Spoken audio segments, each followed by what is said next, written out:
Nomination प्रक्रिया 29/4/2024 से शुरू हो चुकी है, जो कि 6/5/2024 तक जारी रहेगी, दोपहर बाद 3 बजे तक। अभी तक सिरसा के अंदर एक इंडिपेंडेंट कैंडिडेट आया है, सुरेंद्र कुमार, जो कि जिला फतेहाबाद का है, फूलगांव का रहने वाला है। संभावना ये है कि अगले 4 तारीख तक सभी पॉलिटिकल पार्टीज के कैंडिडेट अपना नॉमिनेशन भर देंगे।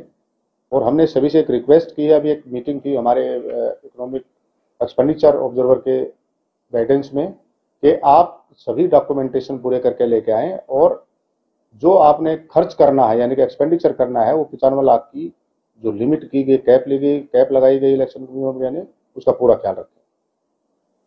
आगे क्या प्रक्रिया रहेगी नॉमिनेशन फाइल करने की? उसके बाद आपको पता है कि स्क्रूटनी होनी है, और स्क्रूटनी के बाद हम विड्रॉल भी कर सकते हैं, जो कि स्क्रूटनी की डेट हमारी है 7/5 और विड्रॉल की डेट रहेगी हमारी 9/5/2024, जो कि डीसी का जो कोर्ट है, रूम नंबर 32, सभी प्रक्रियाएं वहीं पे संपन्न होंगी।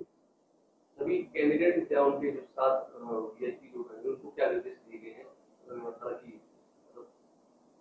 सिर्फ 100 मीटर तक आपको पता सभी आएंगे, 100 मीटर के बाद 3 गाड़ियां आ सकती हैं, और उसके बाद सिर्फ और सिर्फ 5 आदमी, कैंडिडेट प्लस 4 नॉमिनेशन दाखिल करने के लिए सिर्फ 5 आदमी आ सकते हैं, चाहे वो इंडिपेंडेंट हो, चाहे वो किसी भी पॉलिटिकल पार्टी का कैंडिडेट हो।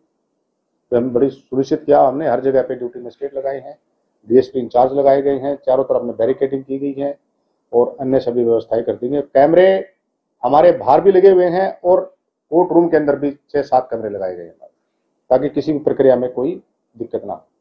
उसके बाद आप सबको पता है कि स्क्रूटनी रहेगी हमारी 7 तारीख की, और 9 तारीख तक का विड्रॉल कर सकते हैं कैंडिडेट, और उसके तुरंत बाद फिर सिंबल अलॉटमेंट होता है। हम बिल्कुल तैयार हैं। 32 नंबर कमरे में हमारा जो डीसी का कोर्ट होता है उसके अंदर, और पीछे से हमने पूरी प्रक्रिया अपना के 100 मीटर की दूरी तक वो कैंडिडेट आएंगे।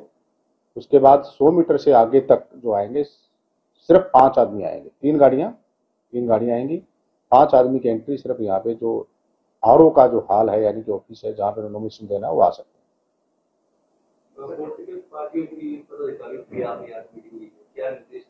आज जो पॉलिटिकल पार्टीज के रिप्रेजेंटेटिव्स की मीटिंग थी, वो मुख्यतः है हमारे जो एक्सपेंडिचर ऑब्जर्वर आए हैं श्री विजय सिंह, उन्होंने कुछ दिशा निर्देश देने थे जो हम पहले भी दे चुके हैं। उदाहरण के तौर पर वह एक्सपेंडिचर की लिमिटेशन में रखें, आप बैनर्स कैसे लगाने हैं, किस किस प्रकार का खर्चा किस किस प्रकार से आप कर सकते हो।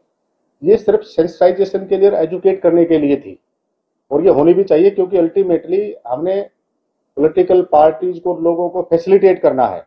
उसके बावजूद भी अगर कोई कमी आती है तो उसमें फिर नियमानुसार कार्रवाई बनती है। इन दिनों भी अगले 5 दिन के अंदर वीआईपी मूवमेंट भी बहुत ज्यादा होने की संभावना है, जिस तरीके से चर्चा हो रही है, मुख्यमंत्री भी आते हैं और भी बड़े नेता।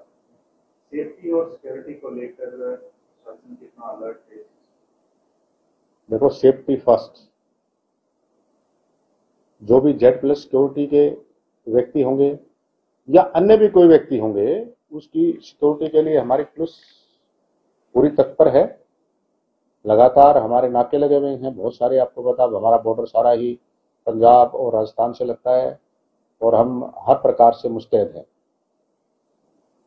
राजस्थान और पंजाब की सीमा के साथ लगता है, काफी बड़ा एरिया है, वहां पर किसी भी तरीके की इलीगल कार्रवाई ना हो। तो हमारी जो बाउंड्री पंजाब और राजस्थान के साथ 400 किलोमीटर से ऊपर है, और वो बाउंड्री नापी जाती है गांव के आधार पर, कि गांव पे कैसे कैसे वो बाउंड्रीज है। उसमें जितने भी हमारे पॉइंट बनते हैं उन सभी पे हमने नाके लगा दिए।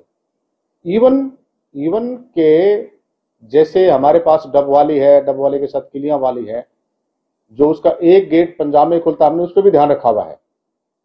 उस पर भी हमारे पटवारी और कानूनगो और हमारे ग्राम सचिव या अन्य कोई व्यक्ति लगातार उन पर नजर है। इसी प्रकार से पुलिस की लगातार नजर है कि कहीं से कोई इलीगल शराब ना आए, कहीं पे कोई ये जो नशा जिसको हम कहते हैं चूरा पोस्ट आदि ना आए। हम तैयार हैं बिल्कुल।